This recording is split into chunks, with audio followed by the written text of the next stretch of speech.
Malam selalu menjadi sahabatnya. Di balik lampu-lampu jalan yang redup dan musik samar dari kafe-kafe pinggir kota, wanita malam beragama Katolik itu berdiri dengan wajah yang sudah terlatih untuk tersenyum. Senyum yang tidak selalu lahir dari hati, melainkan dari kebutuhan untuk bertahan hidup. Gaun yang dikenakannya semakin sulit menutupi perutnya yang membesar. Kehamilan tua itu tidak lagi bisa disembunyikan. Beberapa bulan terakhir, hidupnya berubah drastis. Dulu, ia masih bisa berjalan dengan percaya diri, menerima panggilan, pulang membawa uang yang cukup untuk makan dan membayar sewa kamar kecilnya. Kini, tatapan orang-orang berubah. Pelanggan tetap yang dulu sering mencarinya mulai menghilang satu persatu. Ada yang terang-terangan berkata tak mau mengambil risiko. Ada yang hanya tersenyum kecut lalu pergi. Bahkan Germo yang biasa mengatur pekerjaannya mulai jarang menghubunginya. Siapa yang mau dengan keadaan seperti itu? Kalimat itu pernah ia dengar dari balik pintu. Ia tak marah. Ia tak membantah. Ia hanya diam, menunduk, dan kembali ke kamarnya yang pengap. Ia tidak pernah bermimpi menjadi wanita malam. Dulu, ia hanya seorang gadis sederhana dari keluarga miskin. Ayahnya meninggal saat ia masih remaja. Ibunya sakit-sakitan dan membutuhkan biaya pengobatan. Sekolahnya terhenti di tengah jalan. Kota besar menjanjikan pekerjaan, tapi yang ia temukan hanyalah pintu-pintu tertutup. Satu keputusan keliru di masa lalu membawanya ke dunia yang sulit ia tinggalkan. Awalnya ia hanya menjadi pelayan di sebuah tempat hiburan. Lalu rayuan, tekanan, kebutuhan uang, dan rasa putus asa perlahan menyeretnya lebih dalam. Ketika ia menyadari dirinya telah tenggelam, semuanya sudah terlambat. Ia sering berkata pada dirinya sendiri bahwa ini hanya sementara. Bahwa suatu hari ia akan keluar dan memulai hidup baru. Namun hari itu tak pernah datang. Sampai ia hamil. Kehamilan itu tidak direncanakan. Pria yang menghamilinya adalah seseorang yang sempat ia percaya. Seseorang yang datang bukan hanya sebagai pelanggan, tetapi sebagai pendengar. Ia memberi perhatian, membawa makanan, menanyakan kabar. Untuk pertama kalinya setelah sekian lama, ia merasa dianggap sebagai manusia. Ia percaya pada janji-janji manis itu. Ketika ia memberitahu bahwa dirinya hamil, wajah pria itu berubah. Tidak ada pelukan, tidak ada tanggung jawab, hanya diam yang dingin. "Aku belum siap," katanya singkat. Setelah itu, pria itu menghilang. Nomornya tak lagi aktif. Tempat tinggalnya kosong. Seolah-olah ia tak pernah ada. Sejak hari itu, wanita malam beragama Katolik itu benar-benar sendirian. Perutnya semakin membesar. Setiap malam ia duduk di tepi ranjang tipisnya, memegang perutnya yang keras, merasakan gerakan kecil dari dalam. Setiap kali bayinya bergerak, ada rasa hangat yang menyelusup ke dadanya. Di dunia yang memandangnya hina, ada satu makhluk yang tak pernah menghakiminya. "Setidaknya kamu milikku," bisiknya lirih. Kehamilan itu menjadi beban sekaligus harapan. Beban karena ia tak lagi bisa bekerja seperti biasa. Uang tabungannya menipis. Pemilik kontrakan mulai menagih dengan nada tak sabar. Tubuhnya mudah lelah, punggungnya sering sakit, dan kakinya membengkak. Namun di balik semua itu, ada secercah cahaya kecil. Ia mulai membayangkan hidup yang berbeda. Hidup di mana ia tak lagi berdiri di bawah lampu jalan, tak lagi menjual harga diri. Ia membayangkan menggendong bayinya, bekerja apa saja yang halal dan sederhana, asalkan cukup untuk makan. Tapi bayangan itu sering runtuh oleh kenyataan. Beberapa tetangganya mulai berbisik-bisik. Ada yang sengaja menutup pintu saat ia lewat. Ada yang menatap perutnya dengan sinis. Ia merasa semakin terasing, bahkan dari lingkungan yang dulu sama-sama keras. Malam-malamnya menjadi lebih sunyi. Sebagai seorang Katolik, ia masih menyimpan salib kecil di laci kamarnya. Salib itu sudah kusam, tapi selalu ia simpan sejak kecil. Dulu ibunya yang memberikannya, sambil berkata bahwa Tuhan selalu melihat dan mengasihi. Namun kini, ia sering duduk di lantai, memandangi salib itu dengan mata berkaca-kaca. "Tuhan, apakah Engkau masih mau melihatku?" bisiknya suatu malam. Doanya tak lagi teratur. Ia tidak tahu bagaimana merangkai kata yang pantas.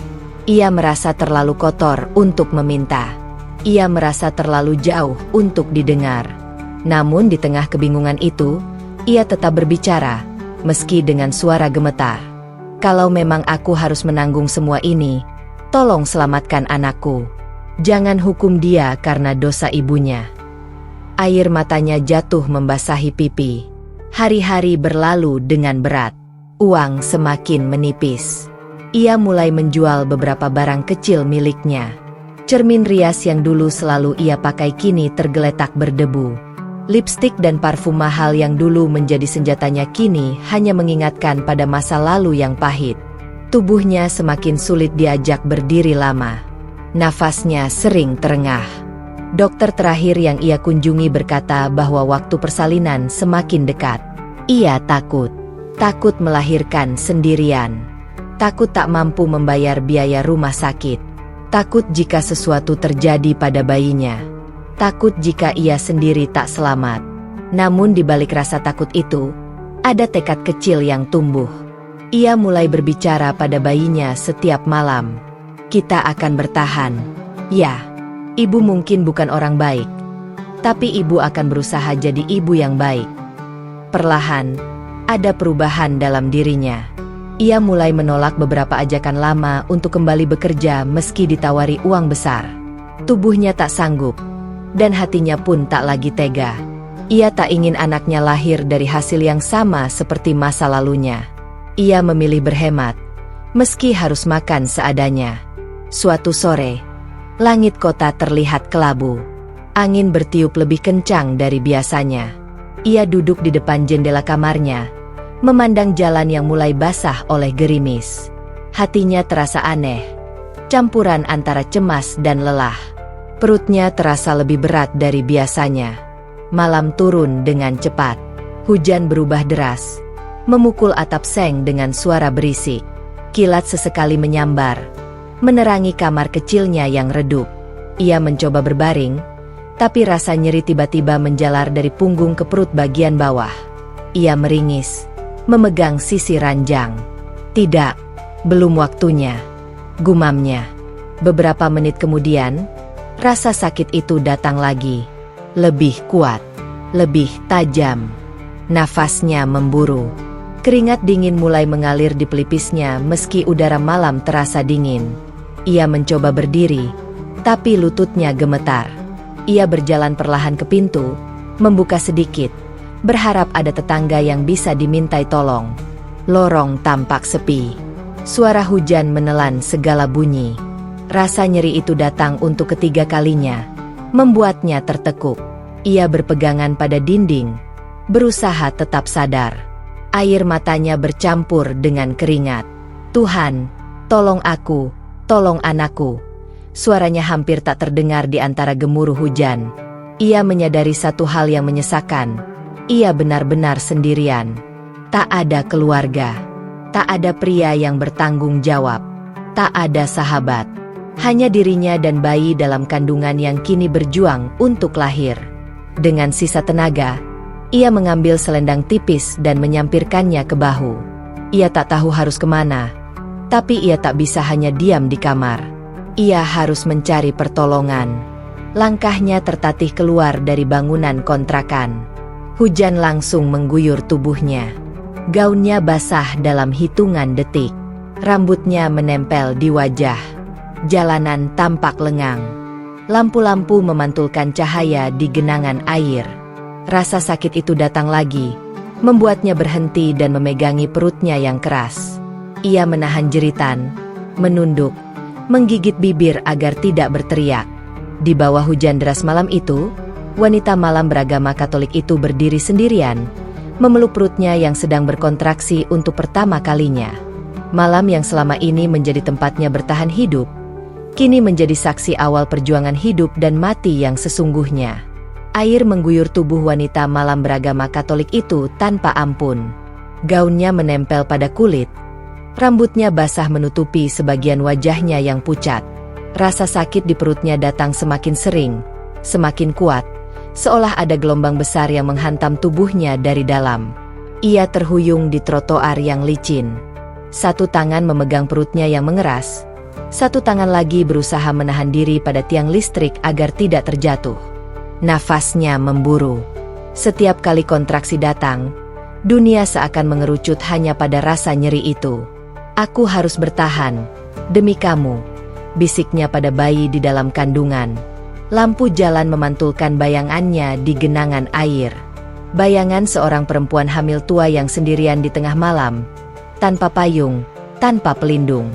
Sesekali kendaraan melintas cepat, menyipratkan air ke tubuhnya tanpa memperlambat laju. Ia mencoba melangkah menuju jalan yang lebih ramai. Harapannya sederhana, menemukan seseorang yang mau membantunya. Namun setiap langkah terasa seperti memikul beban berat. Lututnya gemetar, punggungnya serasa patah. Di sebuah warung yang masih buka, beberapa pria berteduh sambil merokok. Ia mendekat dengan napas terengah. "Tolong, saya mau melahirkan." Suaranya lemah, hampir tenggelam oleh suara hujan. Seorang pria menoleh, mengenalinya. Wajahnya berubah. "Itu kan," bisiknya pada temannya. Mereka saling pandang. Salah satu dari mereka menggeleng pelan. "Cari saja keluarga kamu," jawabnya dingin. Wanita itu menatap mereka dengan mata berkaca-kaca. Ia tidak punya keluarga di kota ini. Ia ingin menjelaskan, tapi kontraksi kembali menyerang. Tubuhnya tertekuk, membuatnya hampir berlutut di lantai basah. Tidak ada yang bergerak untuk menolong. Hanya tatapan yang bercampur jijik dan ketidakpedulian. Ia mundur perlahan. Hatinya terasa lebih sakit daripada tubuhnya. Langkahnya kembali menyusuri jalan. Hujan kini terasa seperti cambuk yang memukul-mukul kulitnya. Setiap kilat menyambar, bayangannya terlihat semakin rapuh. Ia melewati beberapa orang yang berjalan cepat sambil memayungi diri. Ada yang melirik sekilas, ada yang pura-pura tidak melihat. Beberapa perempuan yang mengenalnya bahkan berbisik lirih sambil menutup mulut. "Masih saja begitu, padahal sudah hamil besar." Kalimat itu menusuk lebih dalam daripada dinginnya malam. Ia ingin marah. Ia ingin berteriak bahwa ia juga manusia. Bahwa ia juga takut. Bahwa di dalam perutnya ada nyawa yang tidak bersalah. Namun suaranya tak keluar. Rasa sakit kembali datang. Lebih kuat dari sebelumnya. Kakinya tiba-tiba kehilangan tenaga. Ia terjatuh berlutut di pinggir jalan.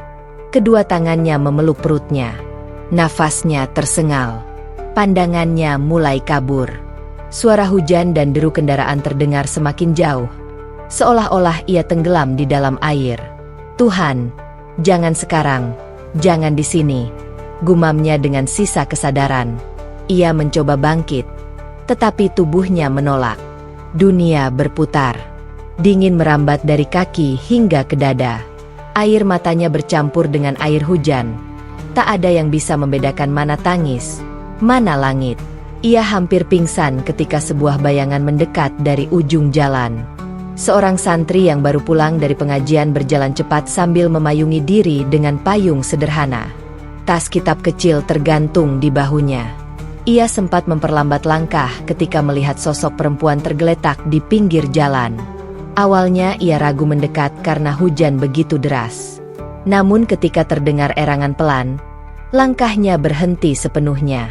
Ia menoleh, memastikan tak ada orang lain yang akan membantu. Jalanan relatif sepi. Hanya hujan dan lampu jalan yang menjadi saksi. Santri itu segera menutup payungnya dan berlari mendekat. "Bu, Bu, dengar saya?" Suaranya cemas namun lembut. Wanita malam beragama Katolik itu membuka mata perlahan. Pandangannya kabur, tapi ia melihat siluet seorang lelaki muda dengan pakaian sederhana. Wajahnya penuh kekhawatiran. "Saya mau melahirkan," katanya lirih. Santri itu langsung berlutut di sampingnya. Ia melihat perut besar yang mengeras, napas yang tersengal, dan tubuh yang menggigil. Tanpa bertanya siapa dirinya, tanpa menanyakan pekerjaannya, tanpa memandang dengan hina, ia hanya melihat seorang ibu yang sedang kesakitan. "Tenang, Bu. Saya akan bantu," katanya mantap. Wanita itu menatapnya tak percaya. Sudah lama ia tak mendengar nada suara yang tulus seperti itu.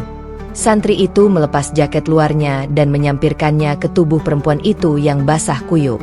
Ia mencoba membantu wanita itu duduk tegak. "Bisa berdiri?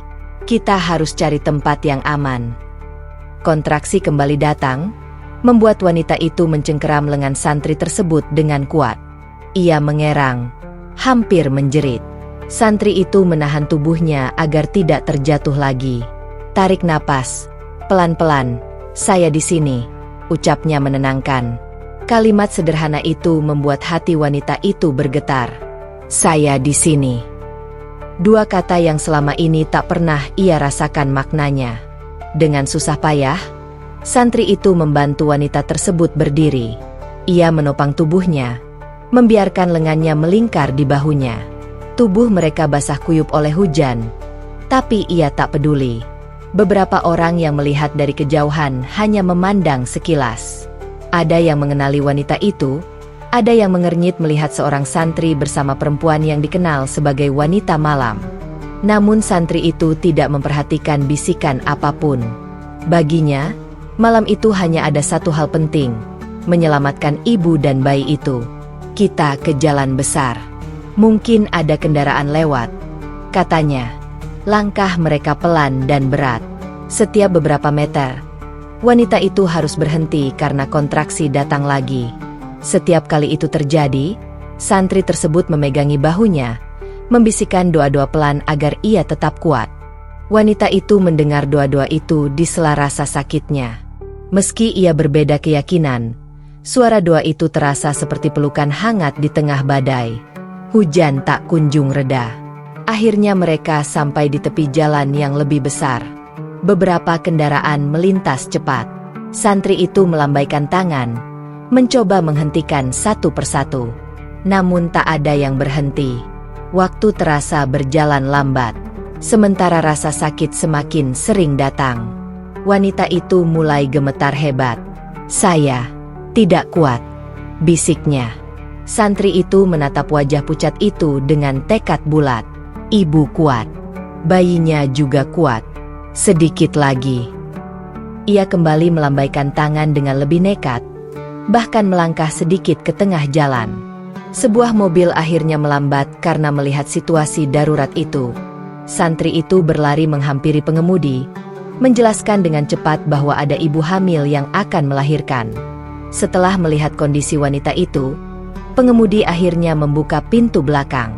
Dengan hati-hati, santri itu membantu wanita tersebut masuk ke dalam mobil. Ia menopang kepalanya, memastikan ia duduk dengan posisi aman. Wanita itu menggenggam lengan santri tersebut sebelum pintu ditutup. "Kenapa kamu mau menolong saya?" tanyanya lemah, matanya berkaca-kaca. Santri itu terdiam sejenak. Hujan masih turun deras di luar mobil. "Karena ibu manusia. Dan bayi itu amanah Tuhan," jawabnya pelan namun tegas. Jawaban itu membuat air mata wanita itu mengalir deras. Bukan hanya karena sakit, tetapi karena hatinya disentuh oleh sesuatu yang lama hilang, rasa dihargai. Mobil mulai melaju menembus hujan malam. Jalanan licin, lampu-lampu kota tampak buram oleh air di kaca. Di dalam mobil, perjuangan belum selesai. Kontraksi semakin cepat datang. Wanita itu menggenggam jok mobil, menahan teriakan. Santri itu duduk di sampingnya, terus membisikkan kata-kata penenang. "Sedikit lagi, Bu. Kita hampir sampai." Malam yang gelap itu kini berubah menjadi perjalanan penuh harapan dan kecemasan.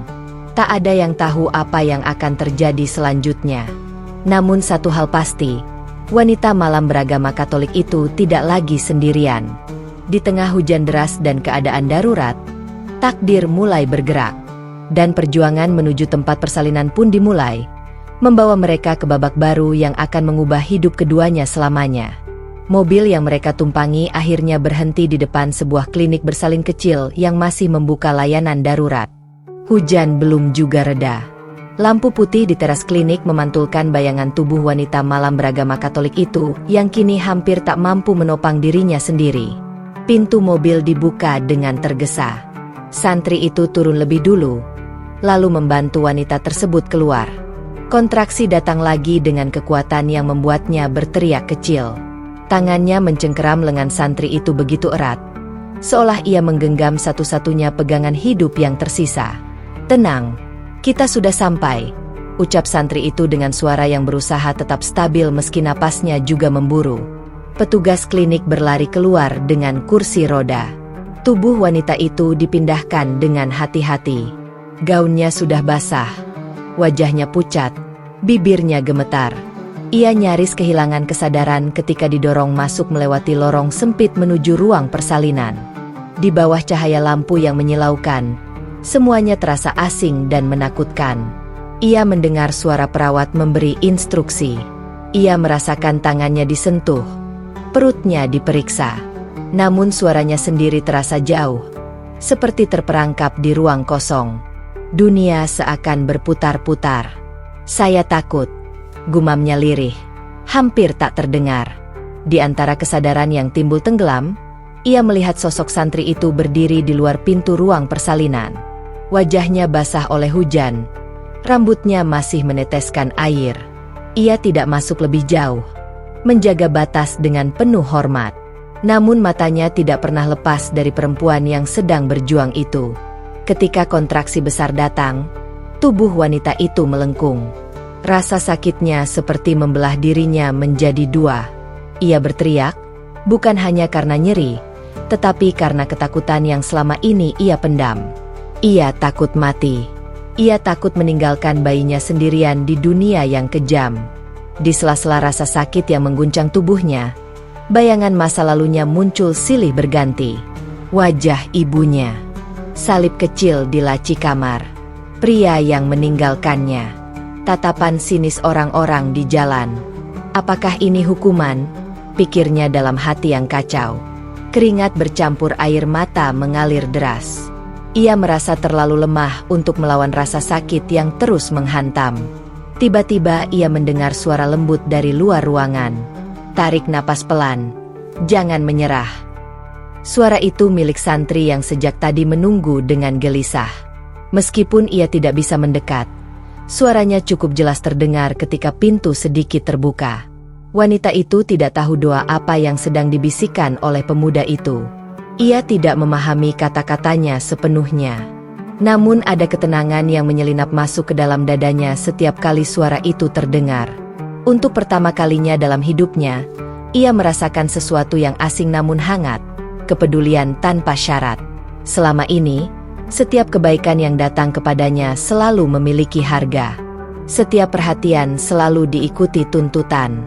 Namun malam ini berbeda. Santri itu tidak meminta apa-apa, tidak menanyakan masa lalunya, tidak menatapnya dengan hina. Ia hanya tinggal. Ia hanya peduli. Kontraksi berikutnya datang lebih kuat. Perawat memberi aba-aba agar ia mengejan. Tubuhnya gemetar. Napasnya tersendat. Ia merasa berada di antara dua dunia, antara hidup dan mati. "Tuhan, kalau Engkau masih mau mendengar, selamatkan anakku." Doanya kacau, bercampur isak. Di luar ruangan, santri itu menundukkan kepala. Tangannya terangkat pelan, berdoa dengan sungguh-sungguh. Ia memohon agar ibu dan bayi itu diberi keselamatan. Ia tahu, malam ini bukan hanya soal persalinan. Ini adalah pertaruhan nyawa. Waktu terasa berjalan lambat. 1 jam. 2 jam. Entah berapa lama. Wanita itu hampir kehilangan kesadaran ketika perawat berkata bahwa kepala bayi sudah terlihat. Rasa sakitnya seperti gelombang besar yang tak pernah berhenti. Ia berteriak dengan sisa tenaga yang ia miliki. Sekali lagi. Kuat. Seru perawat memberi semangat. Ia mengerahkan seluruh tenaga yang tersisa. Dalam satu dorongan panjang, tubuhnya terasa ringan seketika. Lalu, tangis bayi pecah di ruangan itu. Suara kecil, nyaring, namun penuh kehidupan. Semua rasa sakit yang tadi membakar tubuhnya seakan menguap dalam satu detik. Wanita malam beragama Katolik itu membuka mata perlahan. Nafasnya terengah. Namun di antara kelelahan itu ia mendengar suara yang paling indah dalam hidupnya. Tangis anaknya. Air mata mengalir tanpa bisa ia tahan. Bukan lagi karena takut. Bukan lagi karena sakit. Tetapi karena haru yang tak pernah ia rasakan sebelumnya. Bayinya selamat, ucap salah satu perawat lembut. Kata-kata itu seperti cahaya yang menerangi ruang gelap di dalam hatinya. Bayinya selamat. Anak yang selama ini ia jaga dengan segala keterbatasannya, yang ia bela dalam doa-doa kacau setiap malam, kini benar-benar hadir di dunia. Bayi itu dibersihkan lalu diletakkan di dadanya.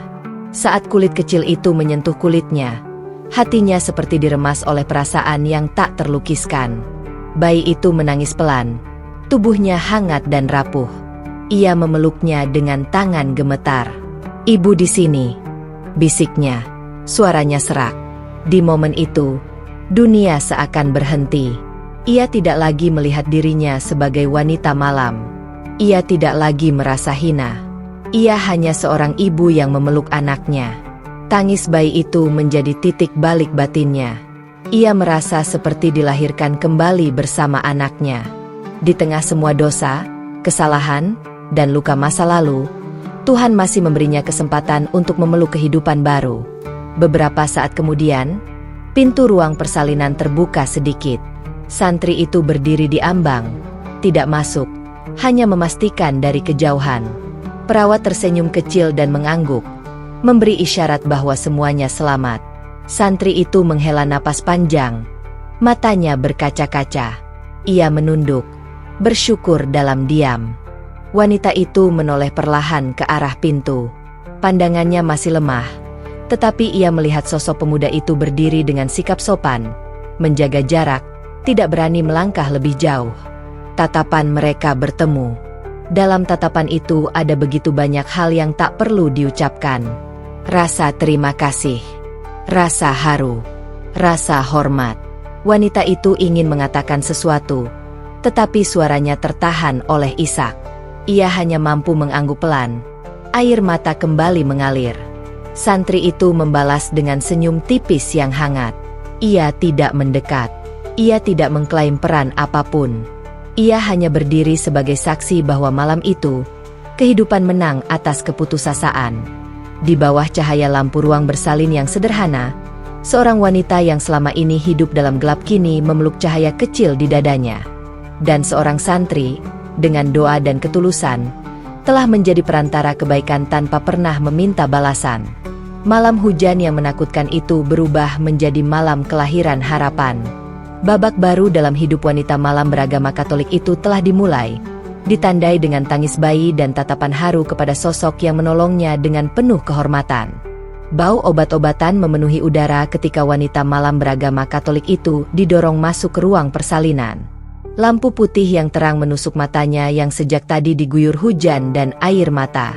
Tubuhnya menggigil, bukan hanya karena dingin, tetapi karena rasa sakit yang datang bertubi-tubi tanpa jeda. Perawat segera memindahkannya ke ranjang bersalin. Suara instruksi terdengar cepat dan tegas.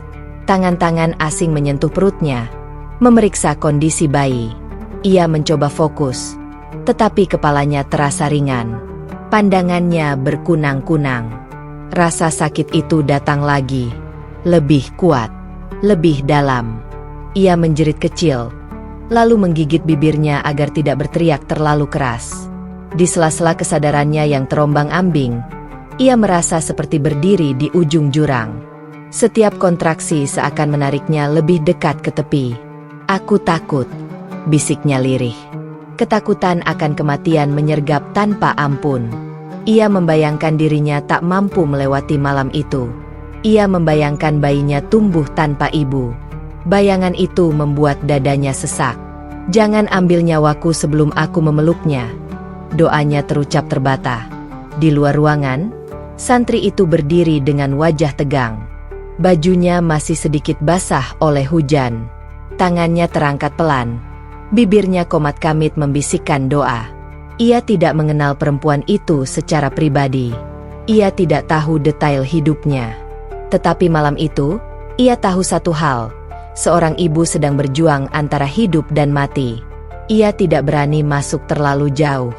Ia menjaga jarak, menjaga kehormatan.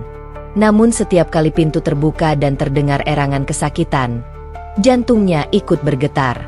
Di dalam ruang bersalin, wanita itu mulai kehilangan orientasi. Suara perawat terdengar seperti gema jauh. Tubuhnya terasa berat dan ringan sekaligus. Keringat membasahi dahinya.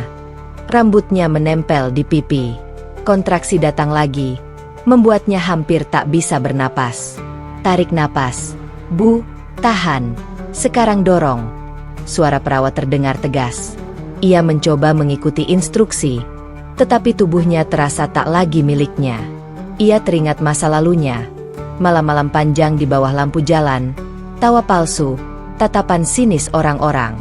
Ia teringat pria yang meninggalkannya saat tahu dirinya hamil. Air mata mengalir dari sudut matanya. Apakah ini akhir dari semuanya? Pikirnya dalam kepasrahan yang menyakitkan. Tiba-tiba, di sela jeritannya, ia mendengar suara yang lembut dari luar ruangan. "Ya Allah, mudahkanlah urusannya, kuatkanlah hatinya." Ia tak sepenuhnya memahami doa itu, tetapi nada suaranya penuh keyakinan. Suara santri itu seperti jangkar yang menahannya agar tidak tenggelam dalam ketakutan.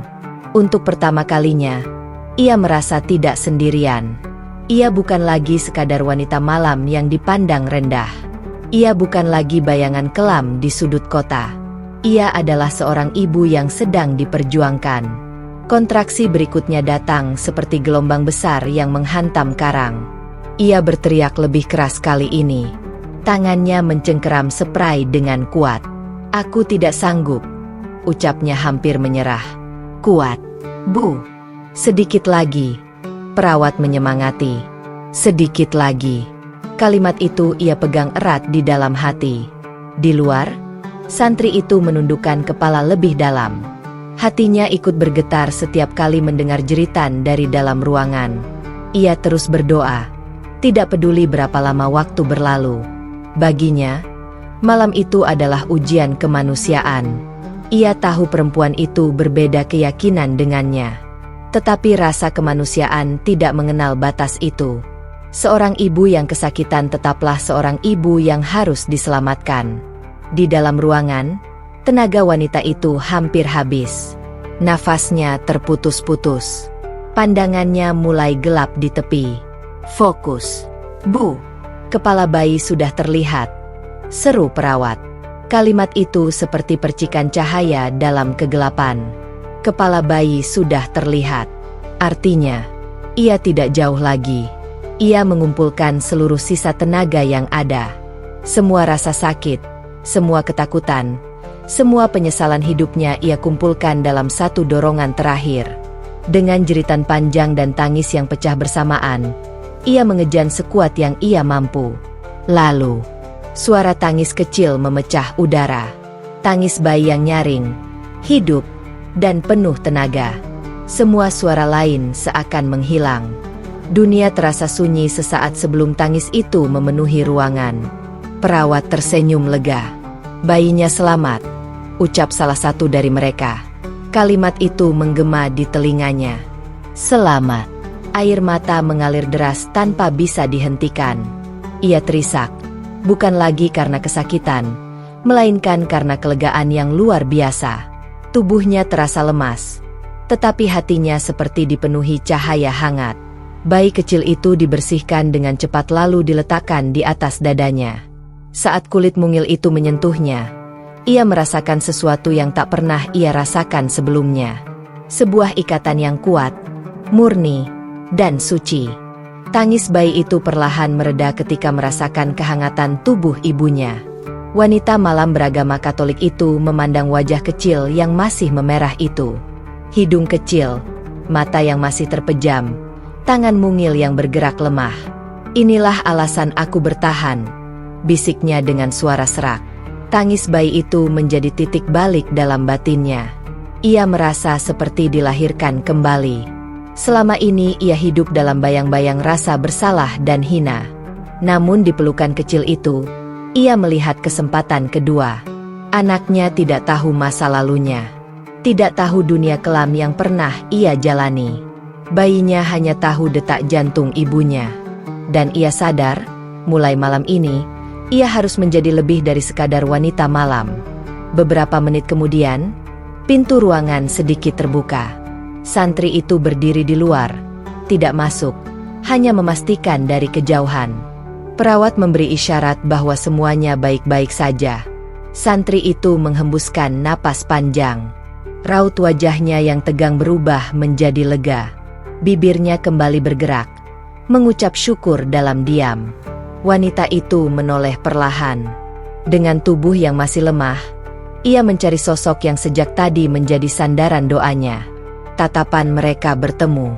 Ia melihat pemuda itu berdiri dengan sikap penuh hormat, menjaga jarak, tidak mencoba mendekat lebih jauh. Tidak ada kesombongan, tidak ada rasa memiliki, hanya ketulusan yang tenang. Air matanya kembali jatuh. Ia ingin mengucapkan terima kasih. Ingin mengatakan bahwa kehadirannya telah menyelamatkan lebih dari sekadar nyawanya. Tetapi kata-kata terasa terlalu kecil untuk mewakili perasaannya.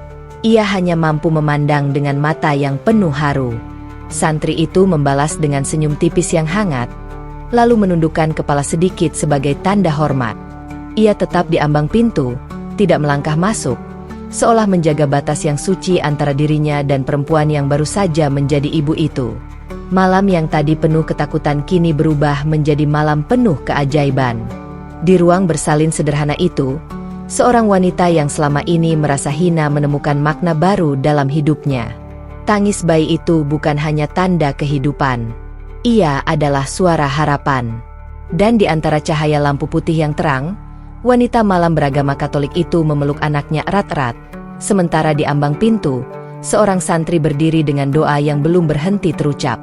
Tatapan haru sang ibu kepada pemuda yang menolongnya menjadi penutup malam yang mengubah takdirnya. Pagi setelah malam yang menegangkan itu terasa berbeda. Hujan telah berhenti. Cahaya matahari menembus jendela kecil kamar rawat inap klinik bersalin, menyinari wajah wanita malam beragama Katolik itu yang masih pucat namun tenang. Di sampingnya, bayi kecilnya terlelap dengan napas halus yang teratur.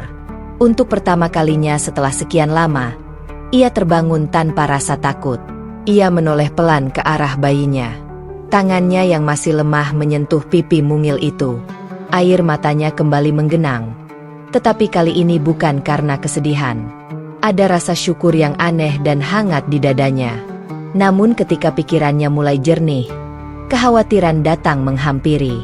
Biaya klinik, kebutuhan bayi, tempat tinggal, masa depan. Dadanya kembali terasa sesak.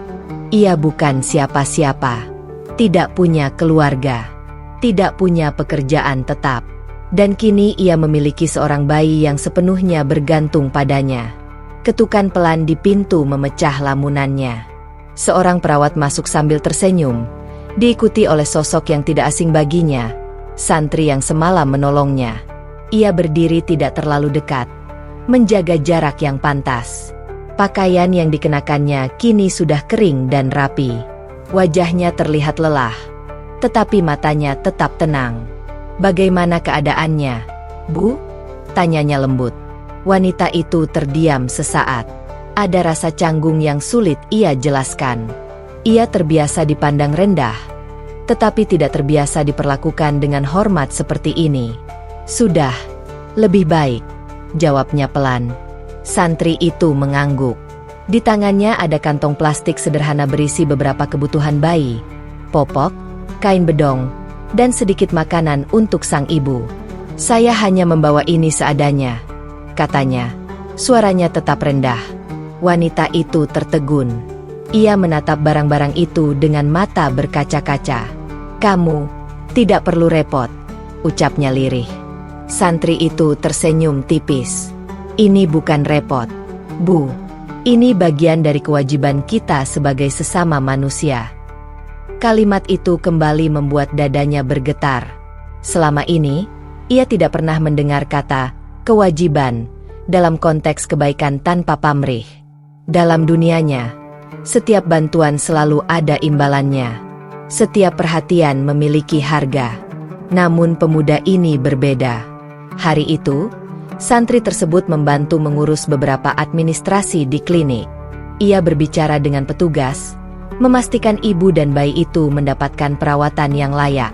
Ia bahkan menawarkan diri untuk mencarikan kendaraan ketika nanti mereka diperbolehkan pulang. Wanita itu hanya bisa memandangi dari jauh. Ia memperhatikan bagaimana santri itu berbicara dengan sopan, bagaimana ia menundukkan pandangan ketika berbicara dengannya, bagaimana ia tidak pernah sekalipun bertanya tentang masa lalunya. Tidak ada pertanyaan yang mengorek luka, tidak ada nada yang menyudutkan, tidak ada tatapan merendahkan. Ia merasa dihargai sebagai manusia. Siang harinya, ketika klinik mulai lebih tenang, santri itu duduk di kursi yang agak jauh dari ranjangnya. Bayi kecil itu terbangun dan mulai menangis pelan. Dengan gerakan kikuk namun hati-hati, wanita itu mencoba menyusuinya. Santri itu spontan berdiri dan memalingkan wajahnya, memberi ruang dan menjaga adab. Sikap itu membuat hati wanita itu semakin terenyuh. Beberapa saat kemudian, suasana menjadi hening. Hanya terdengar suara napas bayi yang kembali teratur. Wanita itu memberanikan diri membuka percakapan. "Kenapa kamu mau menolong saya?" tanyanya pelan. Santri itu menoleh, lalu kembali menundukkan pandangan. "Karena ibu butuh pertolongan. Banyak orang melihat saya semalam," lanjutnya dengan suara bergetar. "Mereka tahu siapa saya. Mereka memilih pergi." Ada jeda singkat sebelum santri itu menjawab. "Menolong tidak melihat siapa orangnya. Bu, kalau ada yang kesakitan, kita bantu. Itu saja." Wanita itu menggigit bibirnya. "Kamu tahu siapa saya, kan?" Santri itu terdiam beberapa detik. Lalu ia berkata dengan tenang, "Saya hanya tahu ibu adalah seorang ibu yang hampir melahirkan semalam." Jawaban itu membuat napasnya tercekat. Tidak ada penyangkalan. Tidak ada pembenaran. Hanya pernyataan sederhana yang mengangkat martabatnya sebagai seorang ibu. Air mata kembali mengalir tanpa ia sadari. "Kalau Tuhanmu melihat orang seperti saya, apakah dia tidak marah?" tanyanya lirih, hampir seperti berbicara pada dirinya sendiri. Santri itu mengangkat wajahnya perlahan. Kali ini tatapannya penuh kesungguhan. "Tuhan Maha Pengasih," katanya lembut. "Kasihnya lebih luas dari kesalahan manusia. Tidak ada orang yang terlalu kotor untuk dimaafkan, selama mau kembali." Kata-kata itu menembus lapisan hatinya yang selama ini keras oleh rasa bersalah. Ia teringat doa-doanya yang kacau beberapa malam lalu. Ia teringat bagaimana ia merasa tidak layak didengar. "Bagaimana kalau sudah terlalu jauh?" tanyanya lagi. "Tidak ada kata terlalu jauh," jawab santri itu pelan. "Selama napas masih ada, pintunya masih terbuka." Ruangan itu mendadak terasa sunyi, tetapi bukan sunyi yang kosong. Sunyi yang penuh makna. Wanita malam beragama Katolik itu memandangi bayinya yang tertidur. Hatinya mulai dipenuhi pertanyaan-pertanyaan baru. Pertanyaan tentang hidup, tentang Tuhan, tentang kesempatan kedua. Ia menyadari sesuatu yang sederhana namun besar. Selama ini ia hidup tanpa benar-benar memahami dirinya sendiri. Ia hanya bertahan, hanya menjalani hari demi hari tanpa arah. Namun malam persalinan itu telah mengubah segalanya. Bukan hanya karena bayinya lahir, tetapi karena ia merasakan kasih tanpa syarat dari seseorang yang tidak memiliki kepentingan apapun. Sore hari menjelang. Santri itu bersiap pamit untuk sementara waktu. "Saya akan kembali besok, Bu. Kalau ada yang dibutuhkan, sampaikan saja lewat perawat," katanya sopan. Wanita itu menatapnya lama. Ada banyak hal yang ingin ia tanyakan, tetapi ia belum siap mengucapkannya. "Terima kasih," ucapnya akhirnya. Suaranya tulus. Santri itu mengangguk kecil. "Semoga ibu dan bayi selalu dalam kebaikan." Setelah pemuda itu keluar dari ruangan, wanita itu kembali memandangi langit sore yang mulai berubah warna melalui jendela kecil. Di dadanya, sesuatu mulai tumbuh. Bukan sekadar rasa terima kasih, bukan sekadar rasa haru, melainkan benih pertanyaan tentang makna hidup yang selama ini tak pernah ia renungkan dengan sungguh-sungguh. Apakah hidupnya hanya akan berputar dalam lingkaran yang sama? Apakah ia akan kembali ke jalan lama setelah keluar dari klinik? Ataukah ada jalan lain yang belum pernah ia lihat? Ia memeluk bayinya lebih erat. Untuk pertama kalinya, ia tidak hanya memikirkan bagaimana bertahan hidup. Ia mulai memikirkan bagaimana hidup dengan benar. Dan di tengah cahaya senja yang masuk perlahan ke dalam kamar, benih-benih perubahan itu mulai bersemi dalam hatinya. Diam, halus, tetapi nyata. Hari-hari setelah keluar dari klinik berjalan lambat namun penuh gejolak di dalam hati wanita malam beragama Katolik itu. Ia kembali ke kamar kontrakan kecilnya, kini bersama bayi yang selalu berada dalam dekapannya. Ruangan itu sama seperti sebelumnya. Dinding kusam, kipas angin tua yang berderit, jendela sempit yang menghadap lorong. Namun entah mengapa, suasananya terasa berbeda. Ada kehidupan baru di sana. Tangis bayi yang sesekali pecah di malam hari bukan lagi suara yang membuatnya cemas, melainkan pengingat bahwa ia masih diberi kesempatan. Namun di balik momen-momen lembut saat menyusui atau menatap wajah kecil yang tertidur, pikirannya tak pernah benar-benar tenang. Ia mulai merenungi hidupnya. Saat bayi itu tertidur di dadanya, ia sering menatap langit-langit kamar dan membiarkan kenangan-kenangan lama datang tanpa diundang. Masa kecilnya di rumah sederhana, ibunya yang selalu mengajaknya berdoa. Suara doa di gereja kecil tempat ia dulu berlutut dengan polosnya. Ia masih mengingat ajaran tentang kasih, tentang pengampunan, tentang Tuhan yang penuh cinta. Namun ia juga mengingat betapa jauh dirinya telah melangkah dari jalan yang dulu ia kenal. "Aku sudah terlalu rusak," bisiknya suatu malam. Salib kecil yang dulu ia simpan kini tergeletak di atas meja kecil di dekat tempat tidurnya. Ia sering memandangnya lama, tetapi ada jarak yang tak kasat mata antara dirinya dan simbol itu. Ia merasa terlalu kotor untuk mendekat. Setiap kali ia ingin berdoa, selalu ada suara di dalam dirinya yang berbisik, "Kamu tidak pantas." Suara itu keras dan kejam. Ia teringat wajah-wajah lelaki yang pernah datang dan pergi. Ia teringat malam-malam panjang yang penuh kepalsuan. Ia teringat kebohongan-kebohongan kecil yang pernah ia ucapkan demi bertahan hidup. Rasa bersalah itu seperti bayangan yang selalu mengikutinya. Namun di sisi lain, bayangan lain juga hadir dalam pikirannya. Wajah santri yang menolongnya malam itu.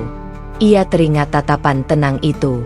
Cara pemuda itu berbicara tanpa menghakimi. Doa-doa yang dibisikkan tanpa pamrih. Yang paling mengganggunya bukanlah perbedaan keyakinan mereka, melainkan ketenangan yang ia lihat dalam diri pemuda itu. Bagaimana mungkin seseorang bisa setenang itu? Bagaimana mungkin seseorang bisa menolong tanpa meminta imbalan? Pertanyaan-pertanyaan itu berputar di kepalanya. Beberapa hari setelah kembali ke kontrakan, santri itu datang menjenguk. Ia membawa sedikit kebutuhan bayi dan makanan sederhana. Seperti biasa, ia berbicara dengan sopan, menjaga jarak, dan tidak pernah menyinggung masa lalu. Namun kali ini, wanita itu memberanikan diri bertanya lebih jauh. "Kamu selalu terlihat tenang," katanya pelan, sambil menggendong bayinya. "Apa yang membuatmu seperti itu?" Santri itu tersenyum kecil. "Saya juga manusia biasa, Bu. Hanya saja saya berusaha menyerahkan semuanya kepada Tuhan." "Menyerahkan?" Ia mengulang dengan nada bingung. Kalau hati kita yakin bahwa Tuhan Maha Pengampun dan Maha Adil, kita tidak perlu terlalu takut pada masa lalu. Kita cukup memperbaiki hari ini. Kalimat itu menempel kuat di benaknya. Setelah santri itu pergi, ia terus memikirkan kata-kata itu. Maha Pengampun.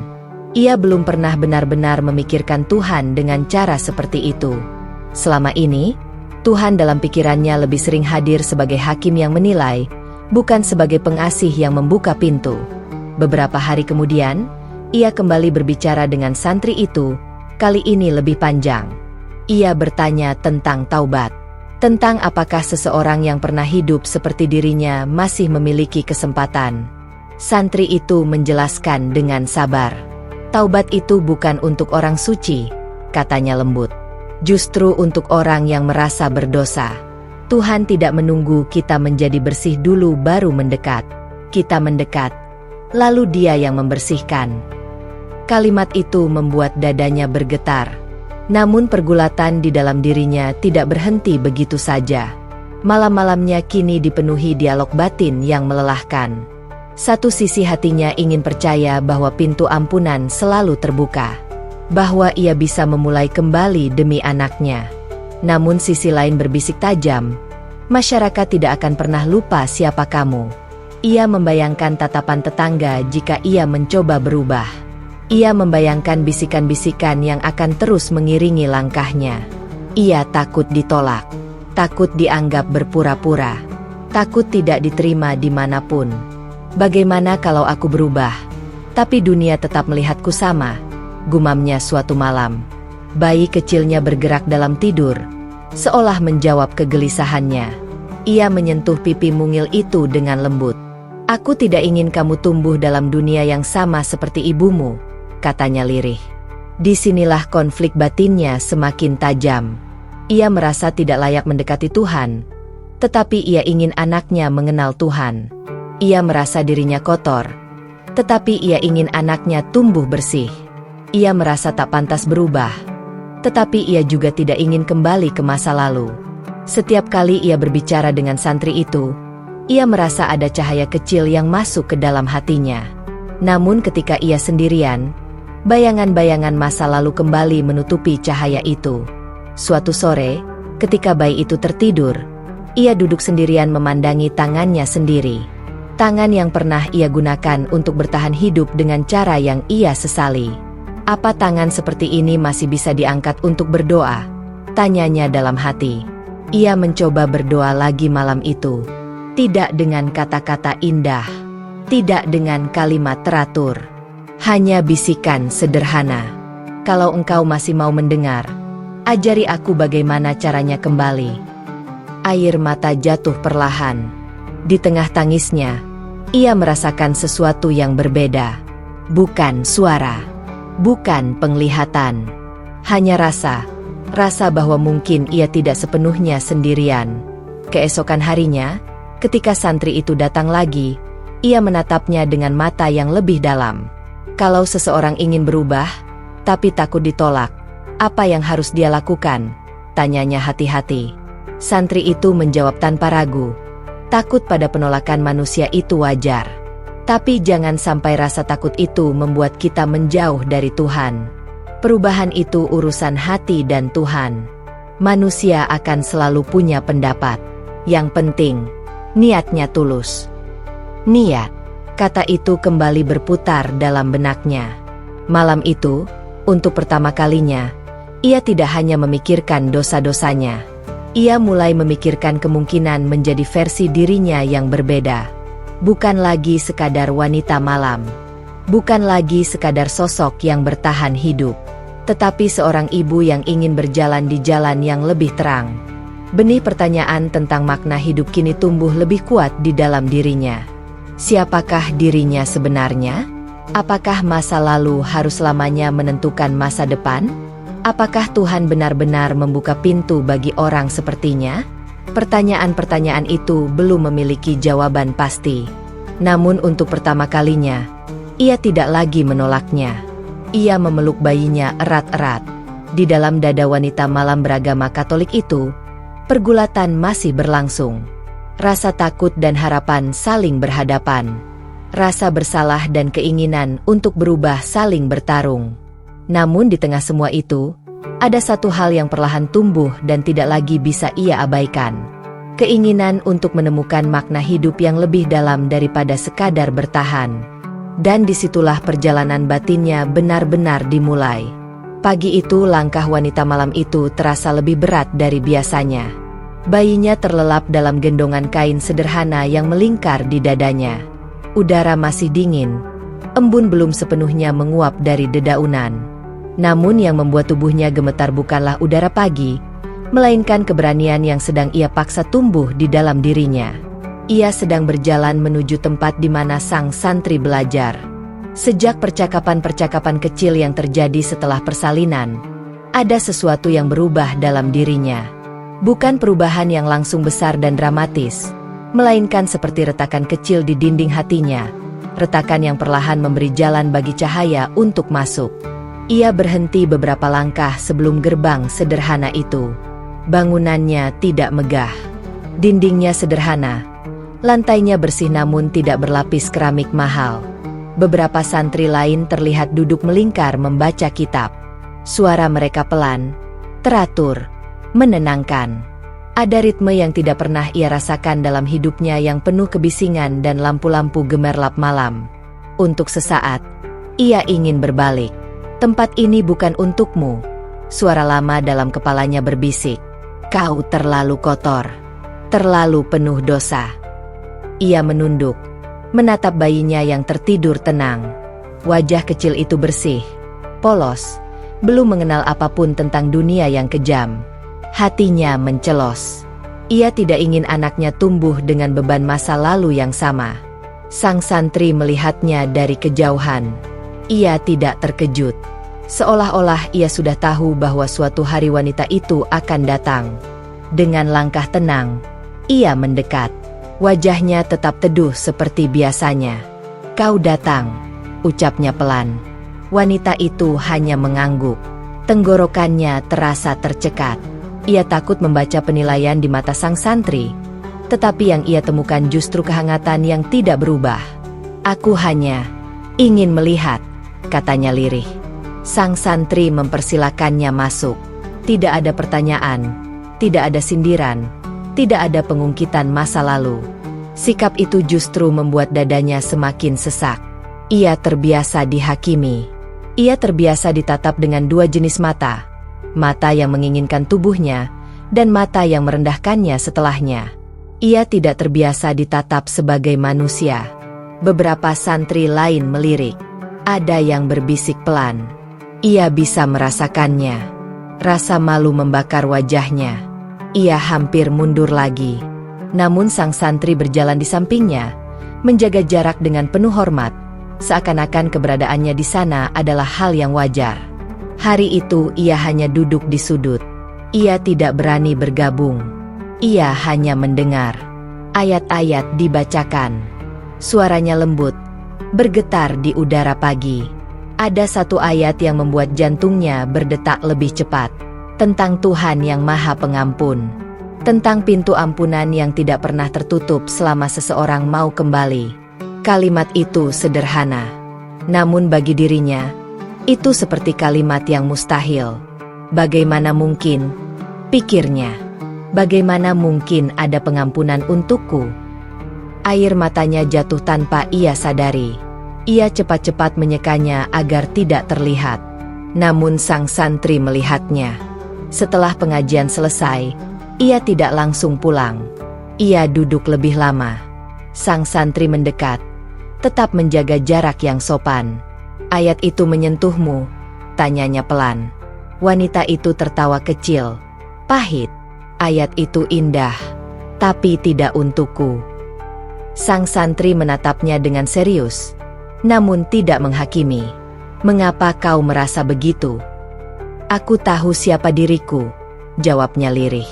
Aku tahu apa yang telah kulakukan. Setiap malam, setiap pilihan yang kuambil, aku tidak layak. Ia menunduk. Bayinya mulai terbangun dan menangis pelan. Ia menggendongnya, mengayun perlahan. Sang santri tidak langsung menjawab. Ia membiarkan keheningan bekerja. Dalam keheningan itu, hanya terdengar napas bayi dan suara dedaunan yang tertiup angin. Kau tahu, akhirnya ia berkata, taubat bukan tentang siapa yang paling bersih. Taubat justru untuk mereka yang merasa kotor.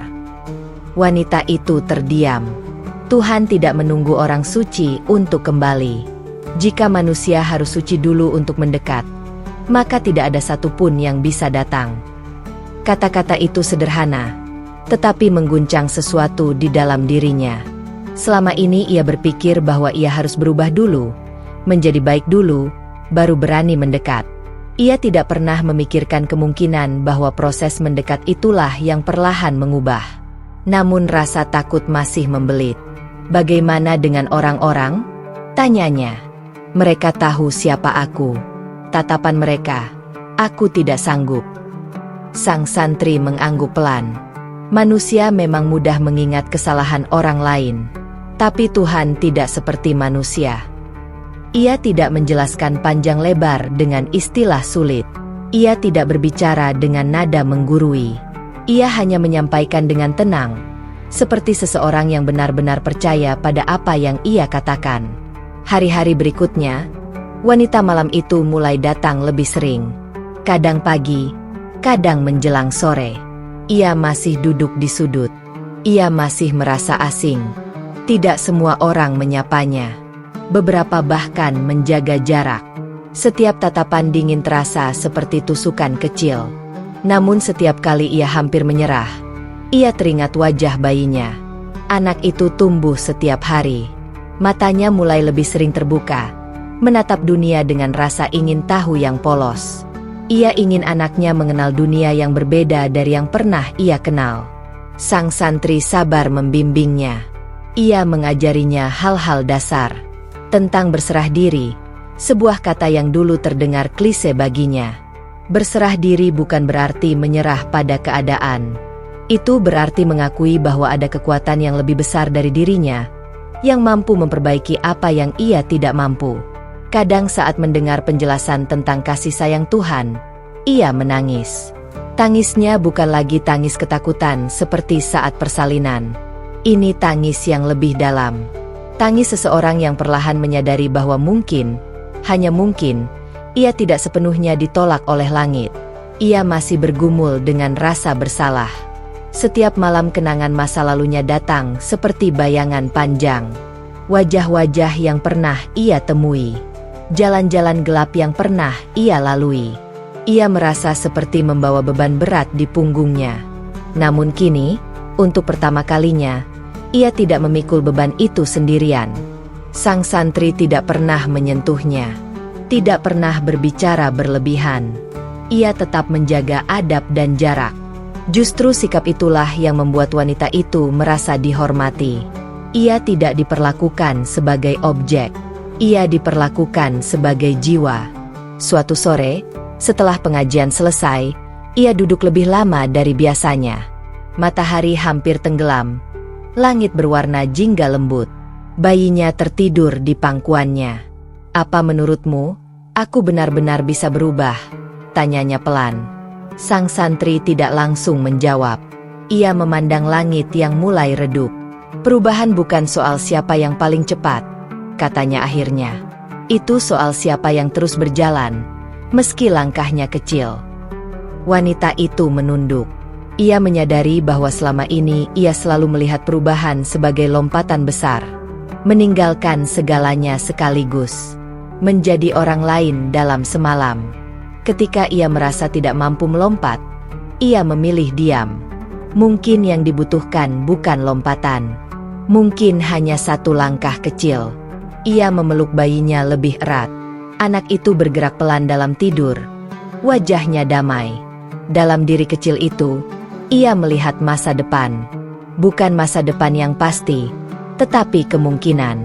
Untuk pertama kalinya, ia membayangkan hidup yang berbeda. Hidup yang mungkin sederhana. Hidup tanpa gemerlap palsu. Hidup dengan ketenangan yang ia lihat setiap hari di wajah sang santri dan teman-temannya. Tekad itu belum besar. Ia belum berani bersumpah atau membuat janji besar.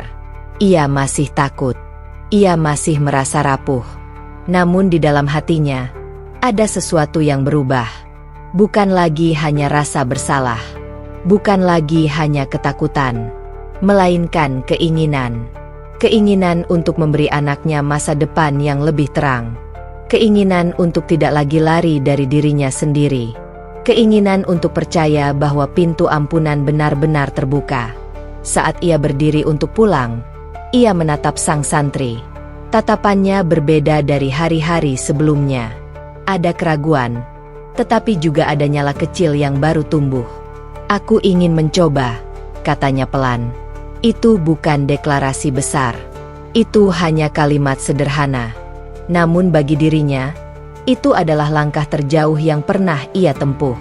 Sang santri mengangguk, dengan senyum yang tidak berlebihan. "Satu langkah hari ini sudah cukup." Wanita malam itu berjalan pulang dengan langkah yang masih gemetar, tetapi tidak lagi sepenuhnya ragu. Jalan di depannya masih panjang. Tantangan belum hilang. Tatapan orang-orang mungkin masih sama. Namun kini ia tidak lagi hanya berjalan untuk bertahan hidup. Ia berjalan untuk berubah. Dan di dalam hatinya, untuk pertama kalinya, tumbuh keyakinan kecil bahwa Tuhan mungkin sedang menunggunya, bukan dengan kemarahan, tetapi dengan kasih. Malam itu sunyi, tetapi hatinya tidak lagi dipenuhi kegelisahan seperti malam-malam sebelumnya. Wanita malam itu duduk di samping bayinya yang terlelap. Cahaya lampu kecil menerangi wajah polos anaknya.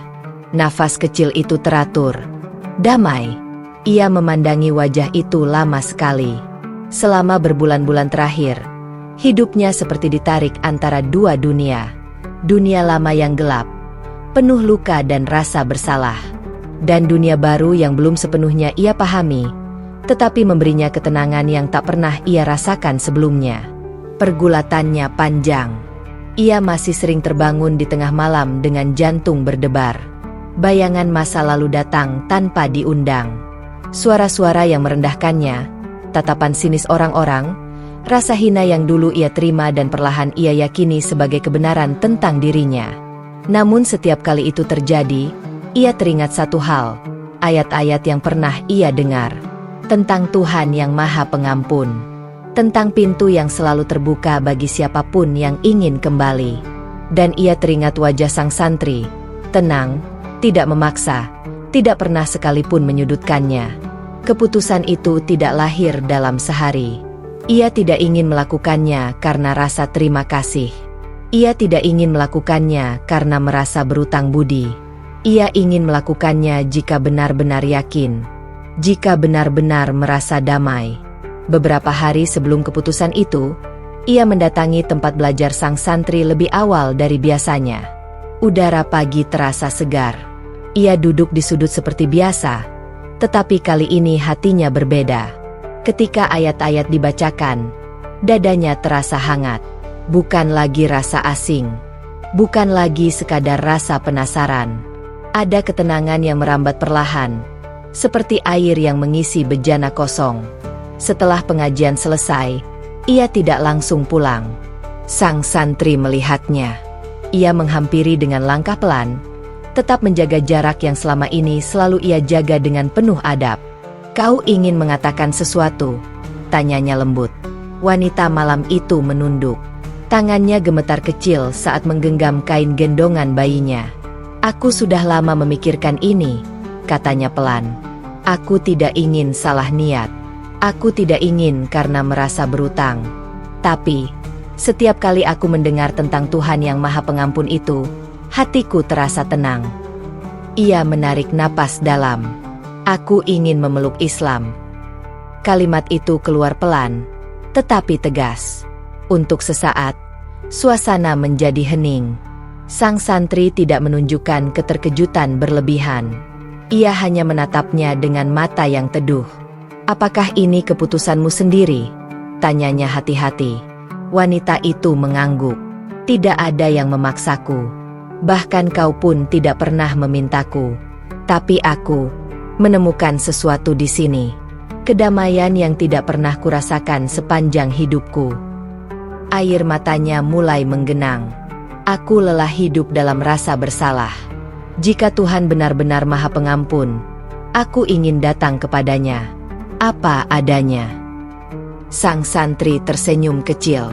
Bukan senyum kemenangan, bukan pula rasa puas. melainkan senyum syukur.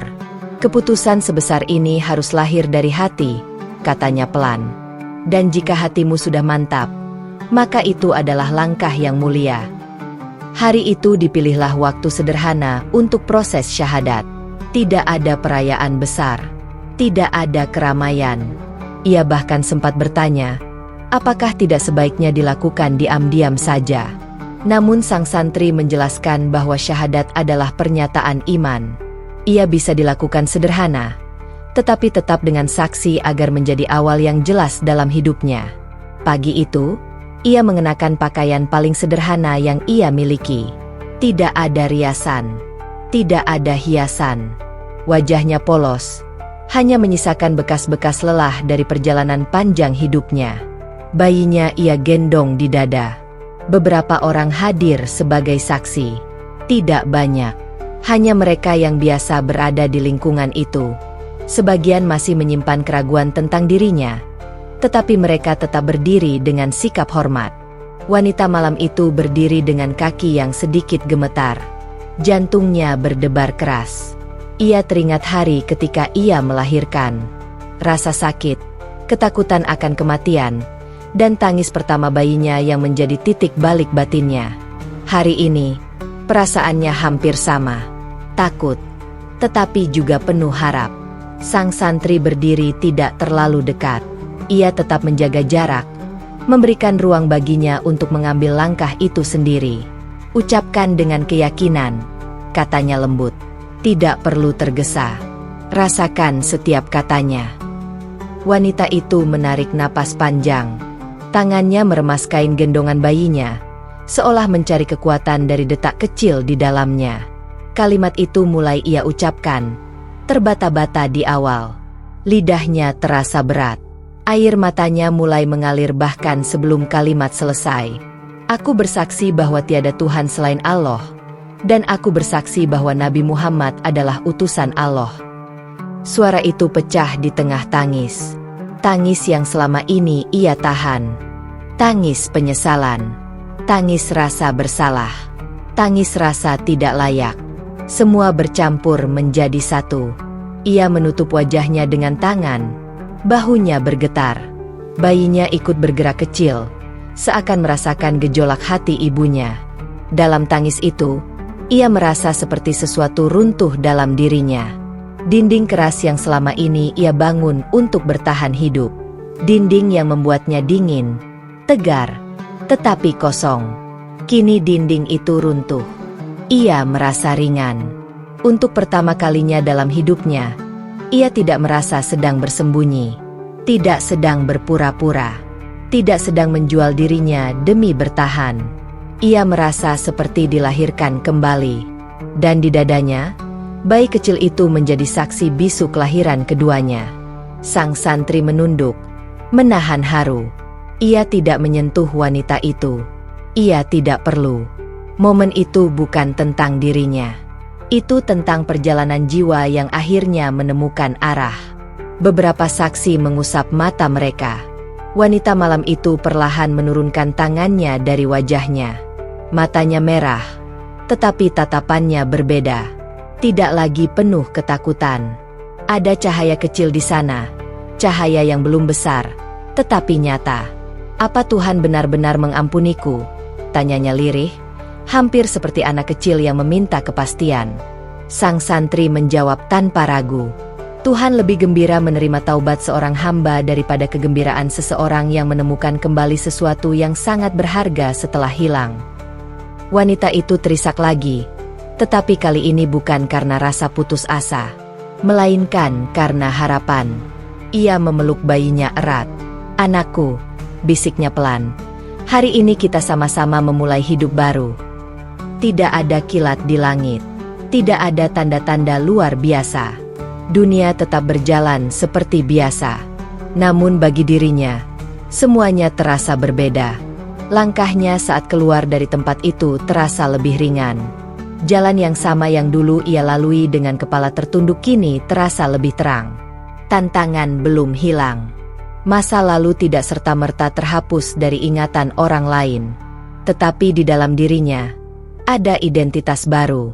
Bukan lagi sekadar wanita malam yang hidup dalam bayang-bayang. Kini ia adalah seorang hamba yang sedang belajar. Ia tahu perjalanan ini tidak akan mudah. Ia mungkin masih akan diuji. Mungkin masih akan dipandang rendah. Namun ia tidak lagi berjalan sendirian. Ia merasa ada tempat untuk kembali. Ada Tuhan yang ia yakini mendengar setiap doanya. Saat matahari naik perlahan di langit, ia berhenti sejenak. Menghadap ke arah yang pernah ia pelajari dalam beberapa minggu terakhir. Ia mengangkat kedua tangannya dengan canggung. Doanya sederhana. Ya Tuhan, aku tidak tahu bagaimana menjadi baik. Tapi bimbing aku. Demi anakku. Demi hidup baruku. Angin pagi berhembus lembut. Menyentuh wajahnya yang masih basah oleh air mata. Di sampingnya, sang santri berdiri beberapa langkah jauhnya. Tetap menjaga adab dan jarak seperti biasa. Tatapannya penuh syukur, tetapi tidak berlebihan.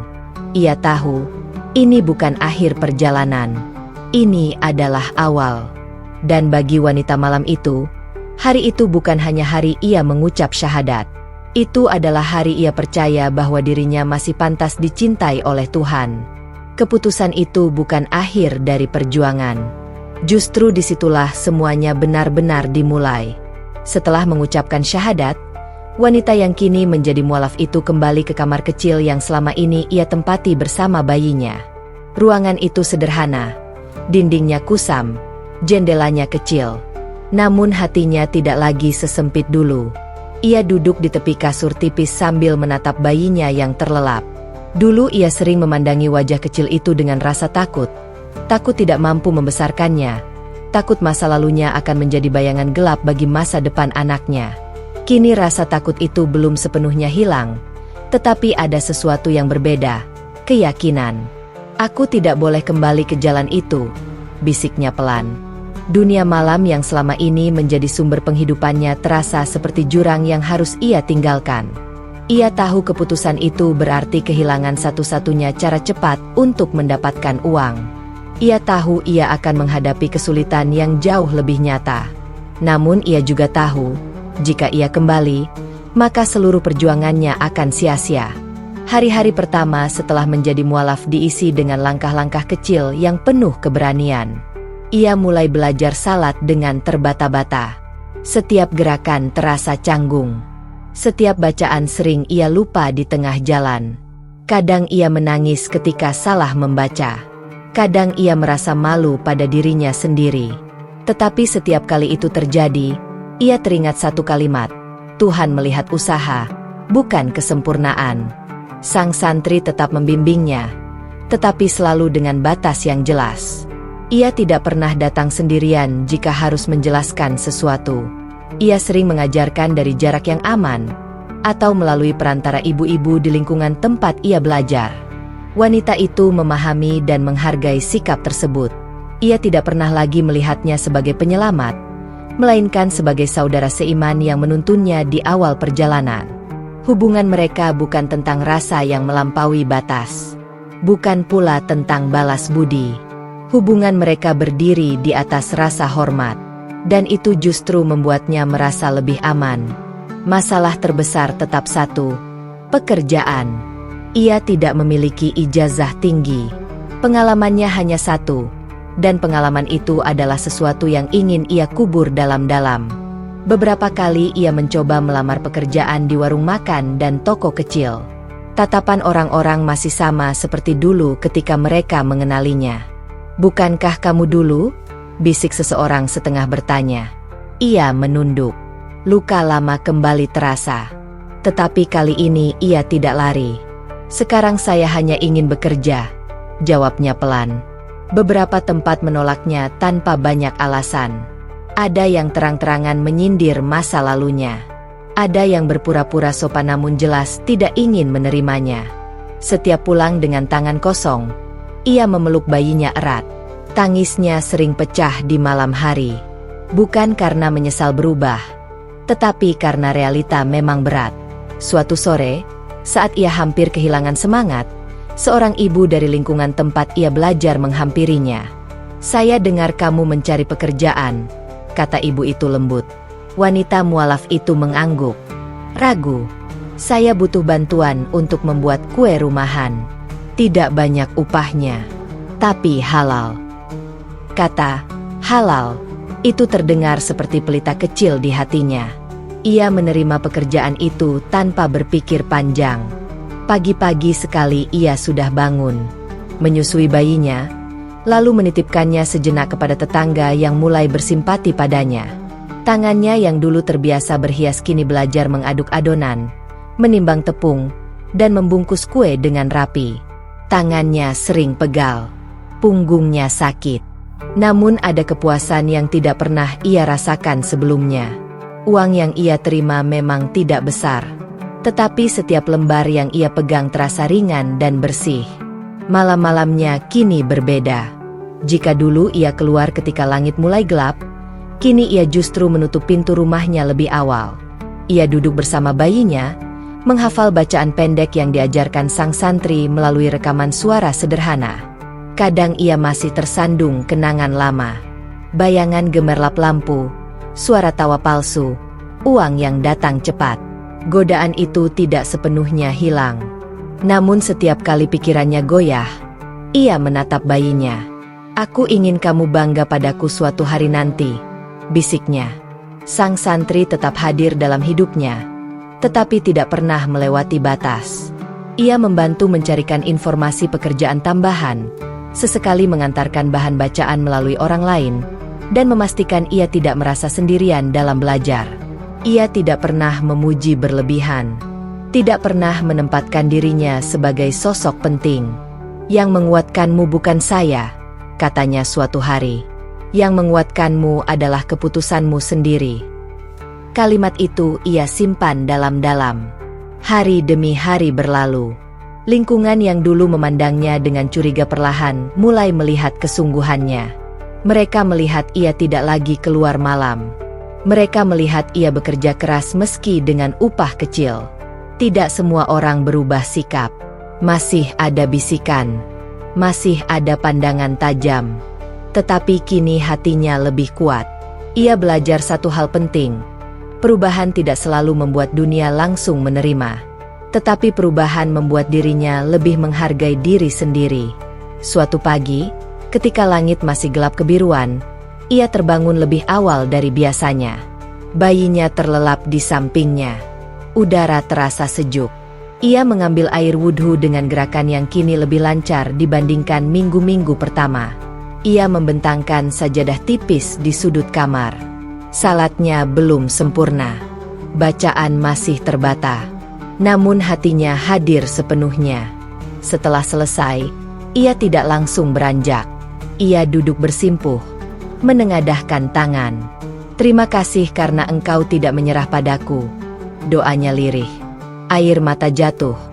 Tetapi kini bukan air mata putus asa. Ia mendekati bayinya yang mulai terbangun.